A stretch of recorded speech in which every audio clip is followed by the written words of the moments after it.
कि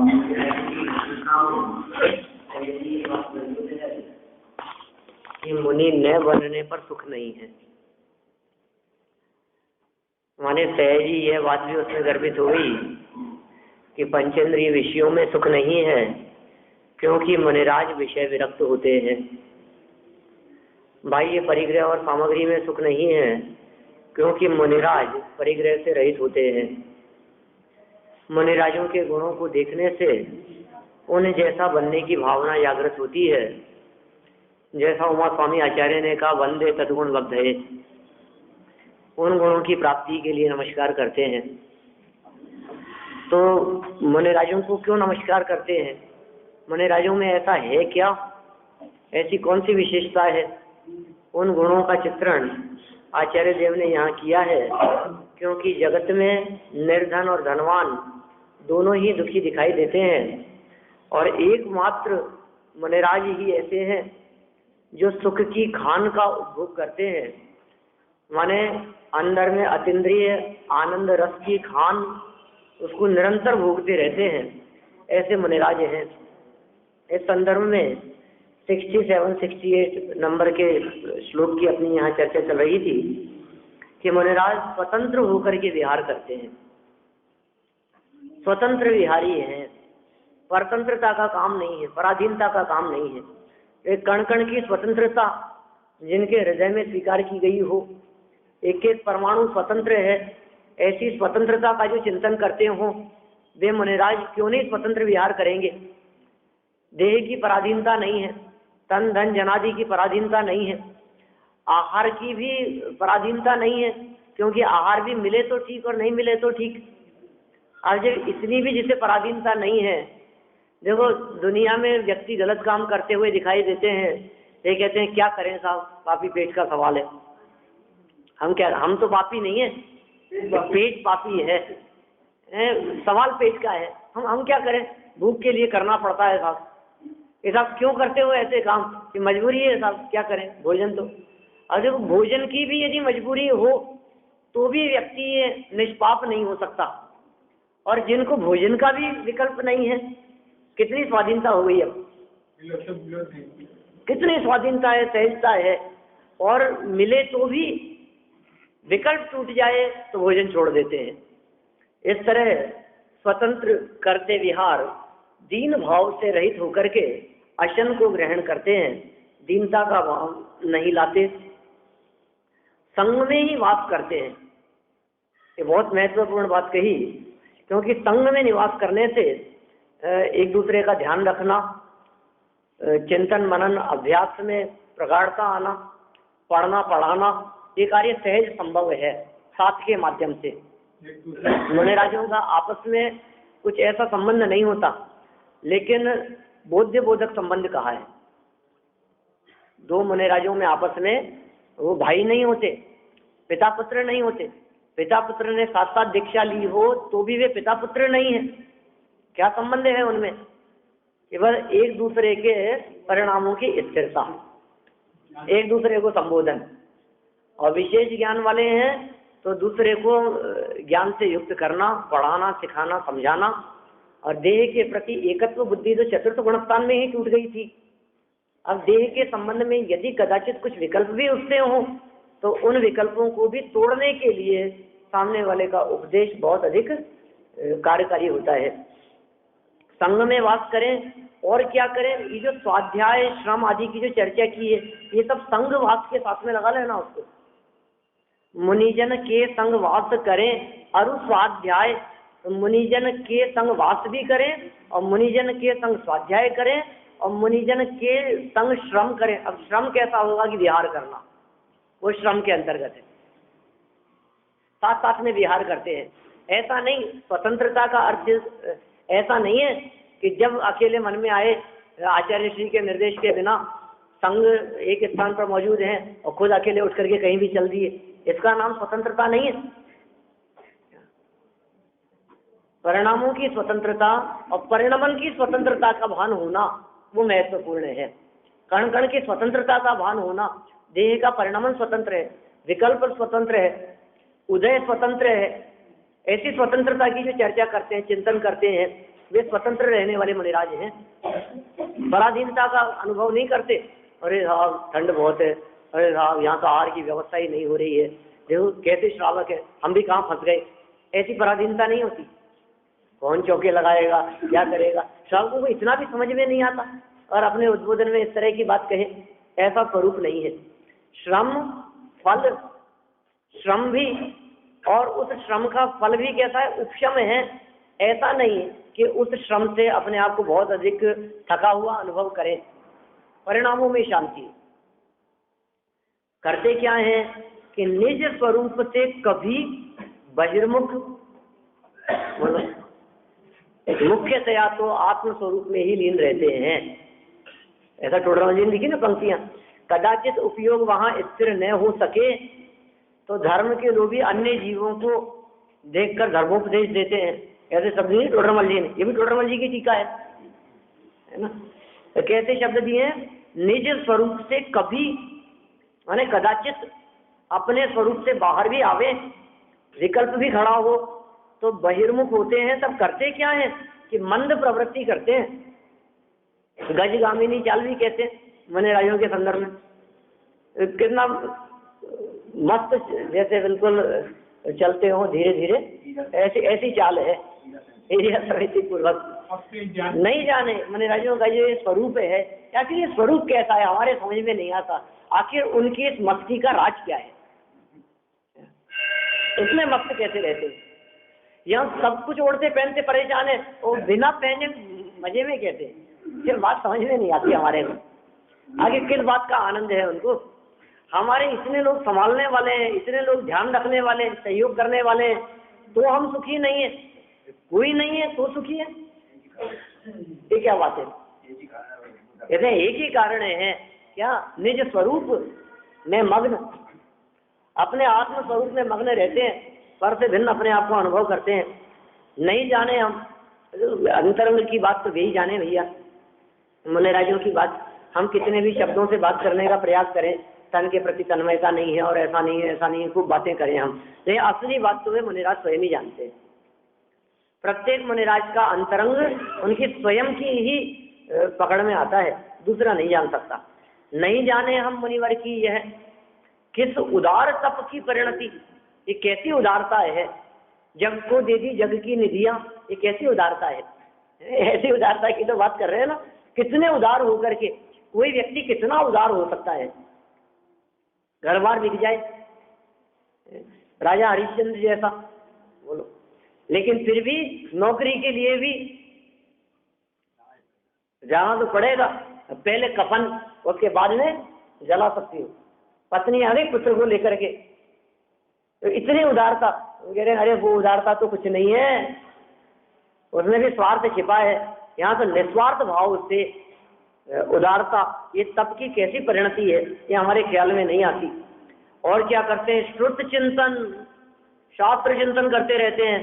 जीवों की उत्कृष्ट दशा, वैराग्य महान, शास्त्र का चिंतन करते करते अब जीवों की उत्कृष्ट दशा और वैराग्य, इन दोनों को श्रुत चिंतन के साथ में भी लगाया जा सकता है। और श्रुत चिंतन करते करते उनकी उत्कृष्ट दशा हो गई हो और उत्कृष्ट वैराग्य हो गया हो, ऐसा भी अर्थ किया जा सकता है। इसका दो प्रकार से अर्थ कर सकते हैं अपन इस पंक्ति का। श्रुत चिंतन, शास्त्र का चिंतन करते करते अंतरोन्मुखी दृष्टि से, उपयोग के अंतरोन्मुखी होने से जिनकी दशा उत्कृष्ट हो गई है, दया भी, उत्कृष्ट दया का भी पालन करते हैं शास्त्र के आधार से, और दशा भी उत्कृष्ट हो गई है और उत्कृष्ट वैराग्य हो गया है, क्योंकि वैराग्य का आधार है शास्त्र चिंतन। ये जो 12 भावनाओं का चिंतन है, ये 12 भावनाओं का चिंतन श्रावकों के लिए है या मुनिराजों के लिए है। दौलत राम जी ने तो 5वीं ढाल में जो प्रयोग किया है, वैराग्य उपावन माई चिंते अनुप्रेक्षा भाई, उन पंक्तियों को पढ़ करके तो हमारे को ऐसा लगता है कि मानो ये जो मुनिराज के लिए नहीं, वैराग्य उत्पन्न करने के लिए। और प्रकरण भी ऐसा ही है, मुनि बनने के पहले 12 भावनाओं की चर्चा की, मुनिराजों की चर्चा 6ठी ढाल में की और 12 भावनाओं की 5वीं ढाल में की, और 4थी ढाल में श्रावक के 12 व्रतों तक की चर्चा की थी।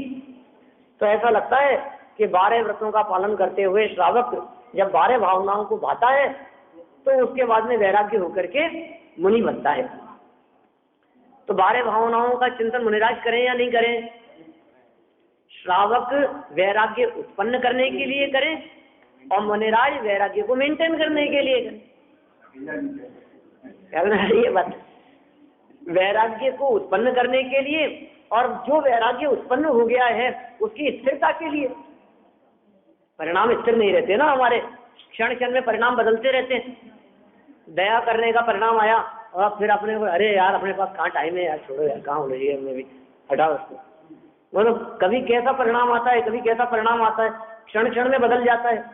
दान देने का परिणाम आता है, फिर देते देते परिणाम बदल जाता है। कभी कहता है इतना दे दें, फिर सोचता है कि ये इतने से ही काम चल सकता है, इतना क्यों दे दें। कभी किसी जीव, कभी अपने अपने परिणामों को देखना। तो मुनिराज के साथ में भी खूब वैराग्य परिणाम चल रहा है अंदर में, और वैराग्य उन्मुख परिणाम से उपयोग को बाहर से हटाने का प्रयास कर रहे हैं, अंदर में ले जा रहे हैं।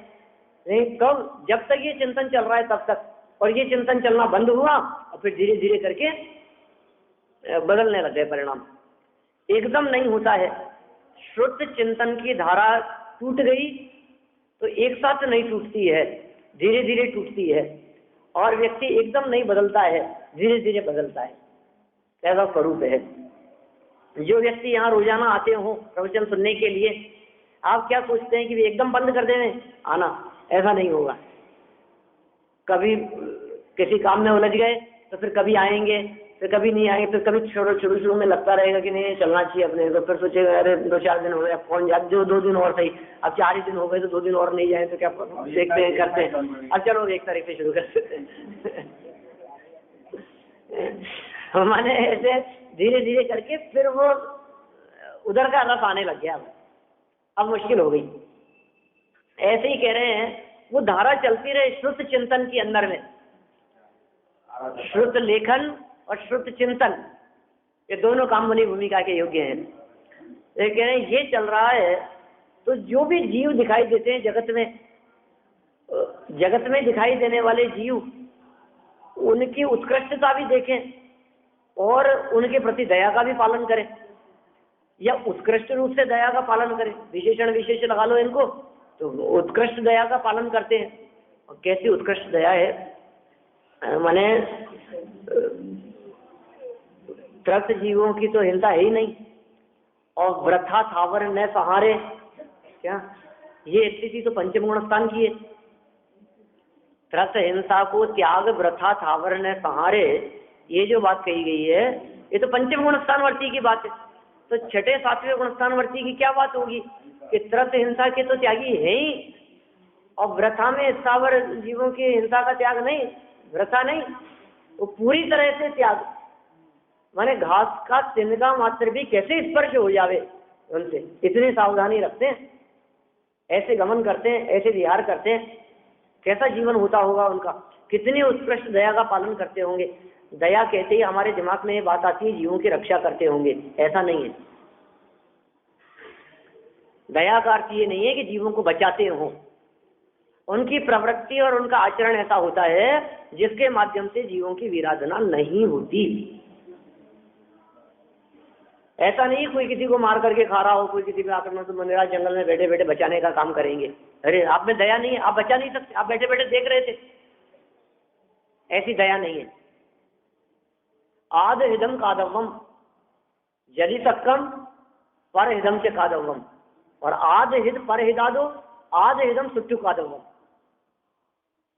आत्महित करने योग्य कार्य है, श्रेष्ठ कार्य है, और यदि सामर्थ्य हो, विकल्प हो, भूमिका हो, तो उस अनुसार परहित भी करना श्रेष्ठ है।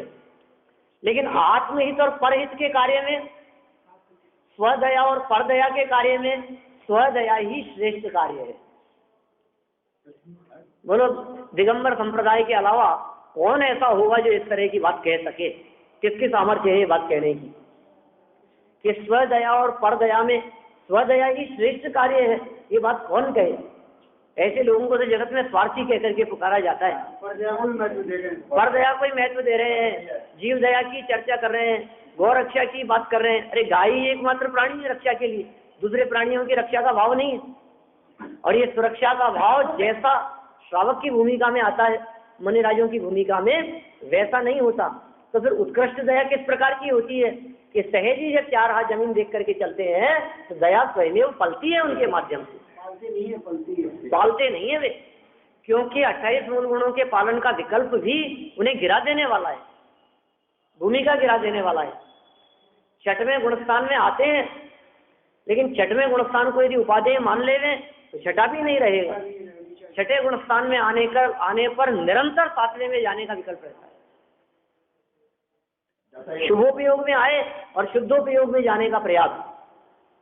देखो ऐसे अपने को प्रयोग मिलते हैं जो जहाँ रहते हैं, इसका मतलब ये है कि उनको वो चीज अच्छी लगती होगी तभी तो वहाँ रहते हैं। बार बार में 6ठे में आते हैं, 6ठे में रहते हैं, इसका मतलब 6ठे को उपादेय मानते होंगे? बिल्कुल नहीं। शुभ भाव शुभ उपयोग कदाचित उनकी भूमिका में होता हो, लेकिन उनके अंतरंग अभिप्राय में शुभ भाव और शुभोपयोग के प्रति रंच मात्र भी उपादेय बुद्धि नहीं है, रंच मात्र भी उपादेयपना नहीं है। अब किंचित भी उपादेयपना यदि होवे और शुभ भाव के प्रति तो 6ठे गुणस्थान से सीधा पहले में भी आ सकता है, डायरेक्ट 6ठे से सीधा पहले में। बोलो आप, बीच के सब गुणस्थान उबाल करके एकदम झटके से गिरता है औंधे मुंह, ऐसी होती है स्थिति। 6ठे में आया शुभोपयोग में, तुरंत शुद्धोपयोग में जाने का प्रयास, माने उसके बिना काम नहीं चलेगा, वो खुराक है। 6वां गुणस्थान है, शुभोपयोग का काल है, तो भी 3 कषाय चौकड़ी के अभाव जन्य शुद्ध परिणति अंदर में बराबर चल रही है।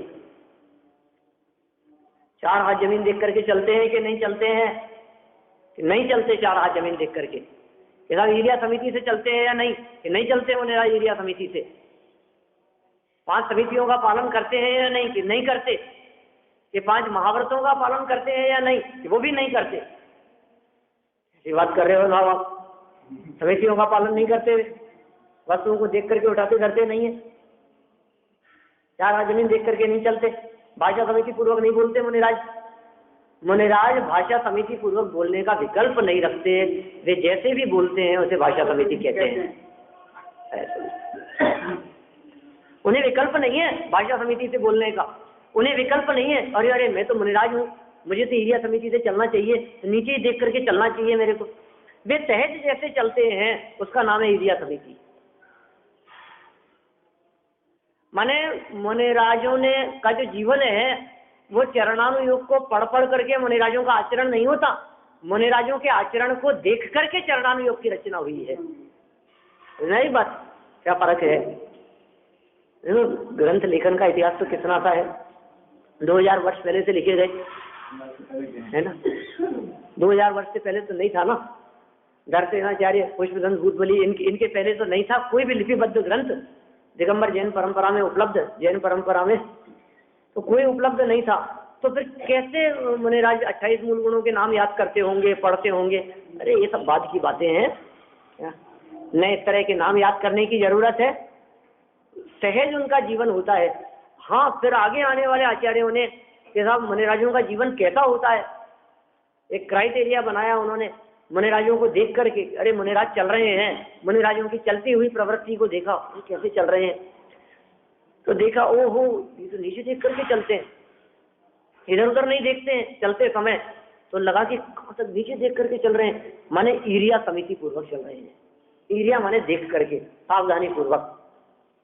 तो कितना सावधानी पूर्वक देख रहे हैं कि यही देख रहे हैं नीचे, तो कितना देख रहे होंगे 2-4 हाथ जमीन, 4 हाथ जमीन देख करके चलते हैं। ये हमने उसकी परिभाषा बना दी शिष्यों को समझाने के लिए, श्रावकों को समझने के लिए। ये बात कही गई है कि मुनिराज 4 हाथ जमीन देख करके चलते हैं। वो 4 हाथ नापते थोड़ी ना रहते हैं, ऐसा थोड़ी ना होगा कि वे जगह देखते रहे, नापते रहे, तो कितना हो गया 4 हाथ यही तक होगा, नहीं मैं आगे नहीं देख सकता, नहीं इतना कभी मेरे इतना देख करके चलना है। सहज दृष्टि जहां तक जाए और जहां तक चींटी आदि जीव इधर उधर गमन करने वाले दिख सके, उनकी वीराधना न होवे, उनकी हिंसा न होवे, ऐसी सहज प्रवृत्ति होती है उत्कृष्ट दया का पालन करते हुए। समितियां, महाव्रत, गुप्ती, ये सब उनके जीवन की ऐसी विशेषताएं हैं जिन विशेषताओं के आधार पर ये उत्कृष्ट वैराग्य और उत्कृष्ट दया उनके जीवन में दिखाई देती है। ऐसे उत्कृष्ट दया के बिना हो भी नहीं सकता ये कार्य। न चले तो नहीं है। हाँ, नहीं चले तो नहीं चले, क्या फर्क पड़ता है। 28 मूल गुणों का पालन करना जरूरी थोड़ी ना है, 12 तत्वों का पालन करना जरूरी थोड़ी ना है। भरत बाहुबली आदि और ऐसे सैकड़ों हजारों दिगंबर मुनिराज हैं, दीक्षा लेने के बाद में भिक्षा के लिए ही नहीं गए, आहार के लिए नहीं निकले। जिस स्थान पर नगर दिगंबर होकर के खड़े हुए थे, उसी स्थान पर खड़े खड़े केवल ज्ञान की प्राप्ति कर ली। तो फिर साहब उनके तो केश लोच नाम का मूल गुण होगा ही नहीं, किया ही नहीं उन्होंने तो केश लोच, बोलो। तो फिर साहब उनके तो ये एक बार दिन में ले आहार, उन्होंने तो एक बार आहार ही नहीं लिया दिन में, ये मूल गुण कैसे निभेगा उनके। तो बात यहाँ नहीं है, स्पष्ट शब्दों में कह रहे हैं भैया उत्कृष्ट है, महान वैराग्य है, और तम एकांत प्रपंच नाश करती जिनकी मति सूर्य समान। श्रुत की आराधना करने वाले हैं जिनकी मति, श्रुत ज्ञान रूपी मति, जो मति श्रुत ज्ञान के धारी होते हुए भी जिनकी ये अल्पमति भी सूर्य के समान एकांत रूपी प्रपंच, एकांत प्रपंच रूपी अंधकार का नाश करने वाली है, एकांतवाद का नाश करने वाली, मिथ्या एकांतों का नाश करने वाली, भव चक्र के संहार में जो प्रति समय सन्नद्ध हैं, ऐसे प्रति क्षण एकांतवाद का नाश कर रहे हैं, प्रति क्षण कर्मों का संहार कर रहे हैं, और अंत समय शास्त्रोक्त विधि से अनशन पूर्वक तजते देह, पूरा जीवन तो इस प्रकार बिताते हैं, एकांत का खंडन करते हैं अपने ज्ञान के माध्यम से, उत्कृष्ट वैराग्य, उत्कृष्ट दया, उत्कृष्ट जीवन और उत्कृष्टता का लक्ष्य, उत्कृष्टता का लक्ष्य माने लक्ष्य सिद्ध दशा पर है, और सिद्ध दशा का लक्ष्य होते हुए उस सिद्ध दशा की प्राप्ति का जो कारणभूत है, ऐसे भगवान आत्मा पर दृष्टि है, क्योंकि उसके बिना सिद्ध दशा की प्राप्ति होती नहीं है। तो अंत समय में सारे जीवन भर ये करते करते क्या करते हैं, फिर शास्त्रोक्त विधि से अंत समय में, शास्त्रोक्त विधि की चर्चा का मतलब ये है कि शास्त्रों में भी इस तरह की चर्चाओं का उल्लेख मिलता है, समाधि मरण की चर्चा मिलती है, संलेखना की चर्चा मिलती है, यम संलेखना, नियम संलेखना, 12 वर्ष की संलेखना, नहीं अनेक प्रकार से इस तरह की चर्चाएं मिलती है। तो उस विधि से अनशन पूर्वक तजते त्याग, धीरे धीरे करके अनशन करने लगते हैं, धीरे धीरे करके भोजन आदि का त्याग करने लगते हैं, एक एक चीज का त्याग करने लगे, अन्न का त्याग कर दिया, फलों का त्याग कर दिया, इसका त्याग कर दिया, इस रस का त्याग कर दिया, फिर अकेले लिक्विड पे चलने लगे, और फिर जल तक आ गए, बहुत अल्प जल, ठीक है ना। इस तरह से धीरे धीरे करके अंत समय में अनशन पूर्वक तज से त्याग देते हैं देह को। है महान तप, फल यह परिणति, ये सब महान तप की ही परिणति है, अल्प तपों से नहीं विदेह, ये अल्प तप के माध्यम से यह कार्य नहीं हो सकता। देखिए टोडरमल जी इसका अर्थ करते हुए क्या करते हैं इन श्लोकों का। मुनियों की क्या महिमा कही जाए, क्या कहे साहब, शब्द ही नहीं है हमारे पास में, वचनातीत है, हम शब्द दे ही नहीं सकते उनकी महिमा के लिए, और हम कैसे उनकी महिमा बतला सकते हैं। जब भी विशिष्ट लोगों के गुणों की महिमा के बखान की चर्चाएं आती है, तो तुम गुण महिमा अगम है, हे हाँ तुम गुण गणमणि गणपति, गणत ने पावई पार, ऐसे शब्दों के प्रयोग किए दौलत राम जी आदि विद्वानों ने। समंत भद्राचार्य देव ने भी ये जो स्तुति है ना, स्वयंभू स्तोत्र, तीर्थंकरों की स्तुति करते हुए, मल्लीनाथ के मुनि सुब्रत ऐसे कहते तीर्थंकर की स्तुति लिखते समय वह ऐसे प्रयोग किए हैं कि हे प्रभु, आपका गुणानुवाद 3 लोक में किसी व्यक्ति के माध्यम से संभव ही नहीं है। क्यों नहीं संभव है? तो उन्होंने वहां तर्क दिया बहुत सुंदर। उन्होंने तर्क क्या दिया कि गुणानुवाद और महिमा बखान तो उसे कहते हैं कि होवे तो कम और वर्णन करे ज्यादा। क्या दुनिया में क्या होता है, किसी व्यक्ति को कहा जाए कि आपको इनकी प्रशंसा करनी है, आपको इनकी प्रशंसा में बोलना है, तो क्या करेगा वो व्यक्ति कि जितने हैं ना वो कम है उनको भी बढ़ा चढ़ा के कहता है उनका वर्णन करते समय। लेकिन हे प्रभु, हम क्या करें, आपका गुणानुवाद करने की सामर्थ्य 3 लोक में किसी में नहीं है। क्यों? क्योंकि जितने आप में है निश्चित रूप से उतना भी नहीं कहा जा सकता है, तो फिर उससे ज्यादा की तो बात ही नहीं है, बढ़ाने का तो सवाल ही नहीं है। जो भी आपकी महिमा में कहा जाएगा वो सब आपकी महिमा करने वाला नहीं, अपितु तो आपकी महिमा को कम करने वाला ही होगा, क्योंकि आप वैसे नहीं, आप तो उससे भी बहुत ज्यादा है। ऐसा प्रयोग किया संबंध भद्राचार्य देव ने। ये यहाँ कह रहे हैं क्या महिमा कही जाए, शब्दों से क्या कहें हम। कोटि जीव ते जात न बने, जिस तरह त्रियंतियों के नरकों के उन दुखों का वर्णन करोड़ों जीवाओं के माध्यम से न किया जा सकता हो, उसी प्रकार करोड़ों जीवाओं के माध्यम से भी हे वनिराज आपकी महिमा को नहीं कहा जा सकता। वे स्वाधीन विहार करते हैं, विहार करते समय स्वाधीनता, दीनता रहित भोजन करते हैं और मुनि संग में वास करते हैं। उनके मन का वेग मंद हो गया है। ऊपर शब्द दिए थे ना इस तरह की मंद प्रवृत्ति, तो मन का वेग मंद हो गया है, जिससे शांत भावों को प्राप्त करके वे निरंतर आत्म विचार में लीन रहते हुए कभी कभी बाह्य क्रियाएं करते हैं। दिन रात आत्मा का चिंतन, मृदु संभाषण में वही कथन और निर्वस्त्र दिगंबर काया से भी प्रकट हो रहा अंतर्मन, अंतरंग में जिस अपार शांति का अनुभव करते हैं, अरे बाह्य मुनिराजों की उस मुख मुद्रा से भी वही अपार शांति झलकती है। जिनके निकट सिंहादि पशु भी भूल जाते क्रूरता, माने कैसी शांति होगी उस मुनिराजों के चेहरे मात्र को देख करके। दौलत राम जी कहते हैं मुख चंद्र से अमृत झरे, माने हमें ऐसा लगता है उन मुनिराजों के अंतरंग में, जैसे देखो ऐसा होता है ना, घड़ा यदि जल से भरा हुआ हो तो अंदर में यदि जल भरा हुआ है तो ऐसा हो ही नहीं सकता कि वो घड़ा बाहर से नम नहीं दिखाई देवे।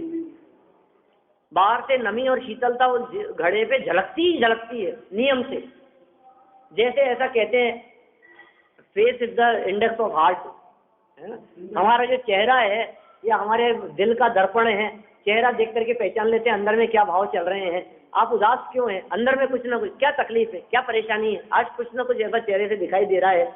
तो जैसे चेहरा देख करके अंदर की तकलीफ ख्याल में आ जाती है, उसी प्रकार मुनिराजों का चेहरा देखने मात्र से अंदर की वीतरागता बाहर में झलकती हुई दिखाई देती है। अंदर में जिस वीतराग तत्व का अनुभव किया है, अंदर में जिस भगवान आत्मा का अनुभव किया है, हो कैसे अपार आनंद का अनुभव करते हैं, और बाहर में देखते हैं तो जगत के जीवों को भी वही वीतरागता दिखाई देती है, वही राग देश का अभाव दिखाई देता है। अनंतानुबंधी अप्रत्याख्यान और प्रत्याख्यान के अभाव में जैसी वीतरागता, जैसी वीतराग परिणति, जैसी निर्मलता उन मुनिराजों के अंतरंग में हुई है, वैसी निर्मलता देखने मात्र से लगता है ये कोई दिव्य पुरुष है। बोलो ऐसा दिखता है ना, अपने चेहरा देख करके पता लगता है, चेहरे से ही वो तेज दिखाई देता है, अंतरंग की सामर्थ्य है ये ऐसी बात कह रहे हैं। ये अंदर में जिसके ऐसा हुआ हो, क्या हुआ है कि मन का वेग मंद हो गया है, मन की चंचलता मिट गई है, मन के विकल्प जो इधर उधर दौड़ते थे वे दौड़ना बंद हो गए हैं। एक को अग्र करके जिनका चिंतन चलता है, भावों में जिनके शांति प्राप्त हो गई है, जिसने शांत भावों को प्राप्त कर लिया है।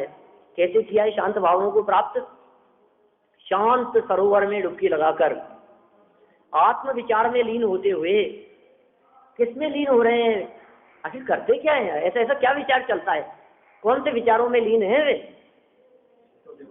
कि जिस प्रकार आप जैसे अपना स्वरूप समझते हैं उस स्वरूप में आप लीन रहते हैं। बोलो हम जैसे अपना जो समझते हैं ना अपन, ये मैं हूँ, ये मेरा स्वरूप है और मैं ऐसे सुखी हो सकता हूँ, मैं उस विचार में लीन रहता हूँ। तो मुनिराज किस विचार में लीन रहते होंगे कि अपने उस सुख स्वभाव में लीन रहते हैं, जिस रूप अपने आप को अनुभव करते हैं, उन्हीं विकल्पों में चलते हैं। या तो निर्विकल्प आत्मा का अनुभव, और विकल्प आवे तो वापस निर्विकल्प होने का प्रयास। निर्विकल्प आत्मा का अनुभव, शुद्धोपयोग, और कदाचित बाहर आवे तो वापस अंदर जाने का प्रयास। इसके अलावा दूसरा कोई मुनिराज को काम नहीं। आप मुनिराज आहार करते हैं कि नहीं करते हैं, कि किसने कह दिया मुनिराज आहार करते हैं? अरे साहब हम दिखा दें आपको, फोटोएं दिखा दें क्या आप कौन सी फोटो दिखाएंगे? फोटो से नहीं दिखता। आहार करना ये जड़ की क्रिया है। पिता आहार का विकल्प तो करते हैं, अरे विकल्प भी स्वतंत्र है, मुनिराज और विकल्प से भी अपने आप को भिन्न जानते हैं। आहार तो करते ही नहीं है, वो देह की क्रिया है। तो फिर आहार नहीं करते तो उसका विकल्प तो करते होंगे, कि विकल्प भी करते नहीं है, विकल्प आ जाता है तो उसे भी मात्र जानते हैं। ऐसा है मुनिराजों का स्वरूप। विचार में लीन होते हैं, आत्म विचार में लीन होते हैं, अपने विचारों में तल्लीन रहते हैं, और कभी कभी बाह्य क्रियाएं भी करते हैं। कभी बाह्य क्रियाएं करते हैं, माने शास्त्र लेखन कार्य हो जाए, दीक्षा देने का कार्य है, केशलोच करने का कार्य है, आहार के लिए चले गए, विहार के लिए चले गए, ऐसी सब प्रवृत्तियां देखी जाती है। उपदेश दे रहे हैं, किसी ने कोई अपना दोष प्रकट किया तो आचार्य देव से प्रायश्चित दे रहे हैं, देखा जाता है उनके जीवन में। बाह्य क्रियाएं भी करते हैं। उनकी ऐसी परम दशा किसी उदार महान तप की परिणति है। तो किस उदार महान तप की परिणति है हम नहीं जानते। अंदर में ऐसा कौन सा उदार तप कहें, अनशन होगा तब, अनशन की वजह से होता होगा। अरे क्या कहें अनशन, गुणोदर की वजह से। एक टाइम भोजन करते हैं, फिर कुछ काम नहीं है ना, इसलिए आत्मचिंतन चलता होगा कि नहीं ये अलग ही तप है जो 12 प्रकार के तपों में नहीं मिलेगा ढूंढने से भी। 12 प्रकार के तप के काल में भी जो सब में कॉमन चल रहा है, स्वरूप विश्रांत है, निस्तरंग चैतन्य प्रतिपन्ना तप है। जैसे ना आचार्य देव ने ऐसी व्याख्या की प्रवचन सार टीका में, तप किसका नाम है कि स्वरूप विश्रांत है, अपने आप आत्म स्वरूप में विश्रांति करना, उसमें आराम करना। और किस प्रकार आराम करना कि निस्तरंग निर्विकल्प होकर के आराम करना। स्वरूप विश्रांत है, निस्तरंग चैतन्य प्रतिपन्नात् तप है। उपयोग को एकाग्र करके अपने आत्म स्वरूप में ही विश्राम करने पर जो चैतन्य का प्रतिपन्न हुआ उसका नाम वास्तव में तप है। ऐसे किसी तप की यहाँ तप की ओर इशारा कर रहे हैं, यहाँ गौड़भद्राचार्य देव इसी तरह की बात कर रहे हैं। फिर साहब कौन सा है, रस परित्याग है, निवृत्ति सिंहासन है, क्लेश होगा शायद, शरीर की तरफ ध्यान नहीं करे, कहाँ नापोगे आप। मुनिराजों की ये परिणति किस महान तप का कार्य है हम नहीं जानते, हमारी पकड़ में ये बात नहीं आती। देखिए 68 नंबर के श्लोक का अर्थ, आगे वाले का अर्थ किया है, अतुल वैराग्य। अतुल वैराग्य का अर्थ तुलना नहीं की जा सकती। आप उनके वैराग्य की तुलना नहीं कर सकते।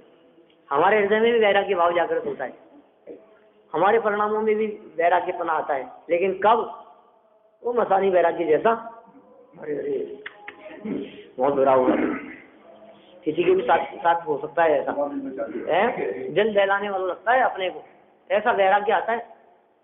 और देखो आप जगत की घटनाओं को देख करके वैराग्य आए तो ठीक, वो तो फिर कदाचित किसी को आता है और कदाचित नहीं आता है, लेकिन मौत सामने दिखाई देती हो तो सबको ऐसे लगता है, बिल्कुल सब असारता दिखने लगती है, सब नीरसता दिखने लगती है। देवगति के जीवों को 6 महीने पहले माला मुरझा गई है, ऐसा थोड़ी ना कोई तकलीफ हो गई हो, तकलीफ कुछ नहीं है, लेकिन छूटने के विकल्पों से असारता दिखने लगी है बस।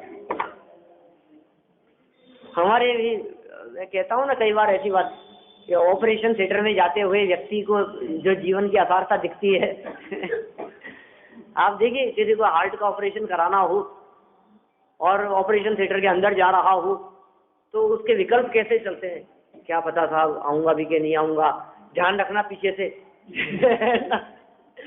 मैंने उसको अंदर से ऐसे लगने लगता है क्या पता क्या हो, चीर फाड़ करेंगे, अभी बचे कि नहीं बचे।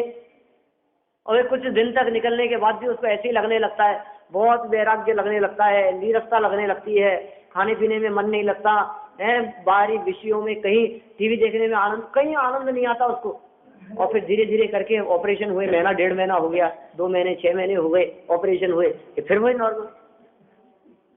साहब आप तो गजब, आपका तो जीवन देखो कितना गजब, ये तो कितने धर्मात्मा हो गए, जब से ऑपरेशन हुआ तब से तो इनका जीवन ही बदल गया हो मानो। वो कितने दिन बदला रहेगा ये कहा नहीं जा सकता। ये कह रहे हैं अतुल वैराग्य, जगत के गृहस्थ जीवों के वैराग्य से किसी प्रकार की तुलना न की जा सके, ऐसा वैराग्य उन मुनिराजों के जीवन में होता है। अतुल वैराग्य, शास्त्र का चिंतन, शास्त्र का चिंतन माने वस्तु स्वरूप का चिंतन, क्योंकि शास्त्र किसका नाम है? वस्तु स्वरूप को जो बताएं वो शास्त्र है। तो शास्त्र का चिंतन का अर्थ ये नहीं है जैसा कौन से शास्त्र का चिंतन करें, भक्तामर का करें कि तत्वर सूत्र का करें? अरे वस्तु स्वरूप का करो, उसका नाम शास्त्र का चिंतन है। सर्वोत्कृष्ट सर्व जीव दया, तीर्थन करोगे तो मूल गुणों के अंदर शामिल कर लिया उस चीज को, जीव दया है ना। सर्वोत्कृष्ट सर्व जीव दया माने किसी भी जीव को किसी भी प्रकार से कष्ट न होवे, ऐसी जीव दया एक नए के हटाग्रह स्वरूप एकांतवाद रूपी महा अंधकार के विस्तार को नष्ट करने के लिए सूर्य की किरण के समान बुद्धि। बोलो कैसे होते हैं मुनिराज? मुनिराजों का क्या स्वरूप है? तो आचार्य अमृतचंद्र स्वामी कहते हैं पुरुषार्थ सिद्धि उपाय में, मुख्योपचार विवरण निरस्त दुस्तर विनय दुर्बोधा व्यवहार निश्चय ज्ञा प्रवर्तयन्ते जगति तीर्थम। कैसे गुरु हमारे लिए शरणभूत है, चौथा श्लोक है पुरुषार्थ सिद्धि उपाय का, बहुत पहले पढ़ा था यहाँ हमने। क्या कहा है?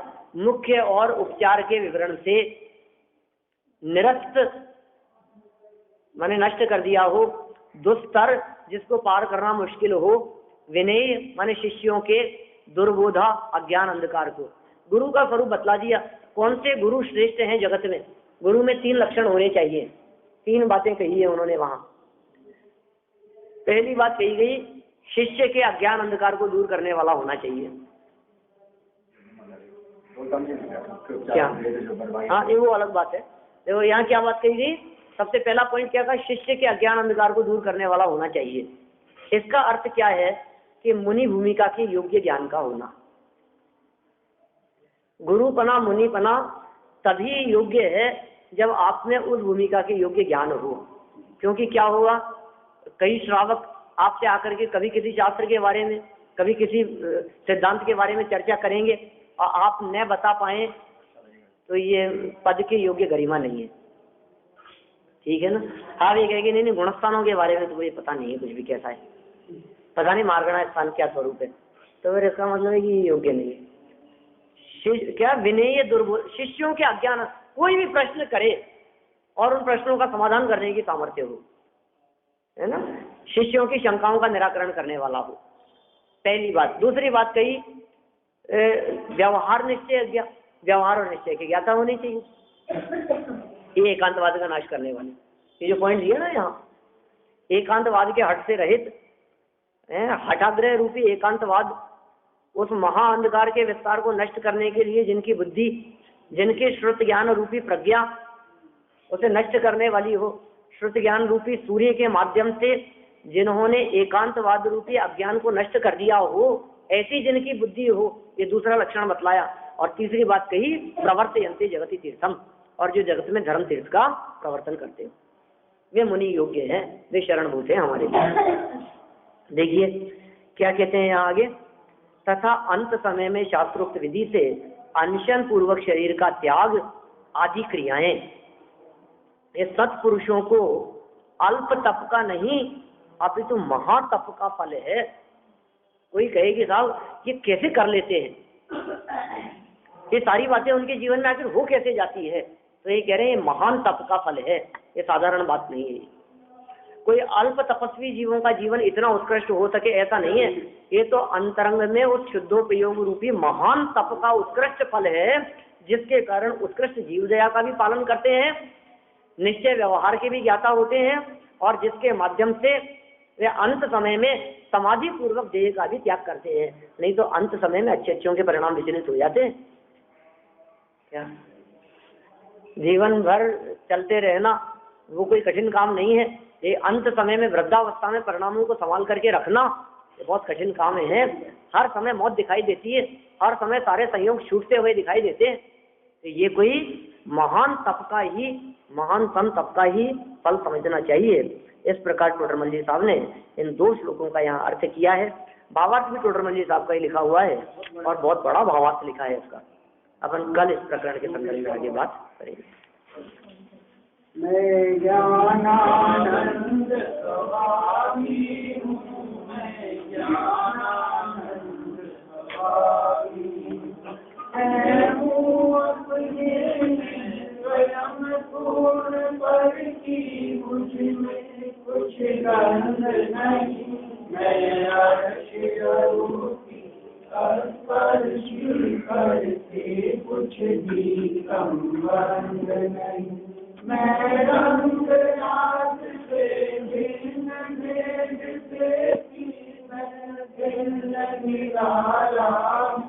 मैं हूँ अखंड चैतन्य बिंब चिरत में रमणी वाला। मैं ही मेरा करता करता मुझमें पर का कुछ काम नहीं। मैं मुझ में रहने वाला हूँ, पर मेरा विश्वास नहीं। मैं शुद्ध बुद्ध अभिभूत एक परिणमित अप्रभावी हूँ। आत्मानुभूति से प्राप्त तत्व में ज्ञानानंद स्वभावी हूँ। मैं ज्ञानानंद स्वभावी हूँ, मैं ज्ञानानंद स्वभावी हूँ।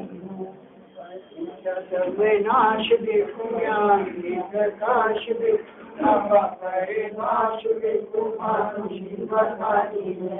क्षरुद्र विचान देखो पंड विधिमान देखो सबर की छान देखो परम प्रमाणी है।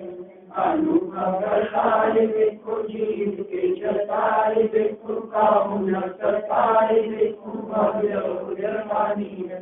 जहाँ देखो पार के उतार देखो सुख विस्तार देखो ऐसी जिम्मेवानी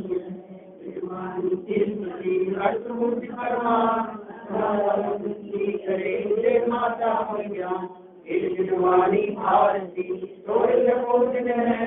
जो तेरा शर्मा गए तो वाणी के ज्ञान से तुझे लोकालो वाणी मत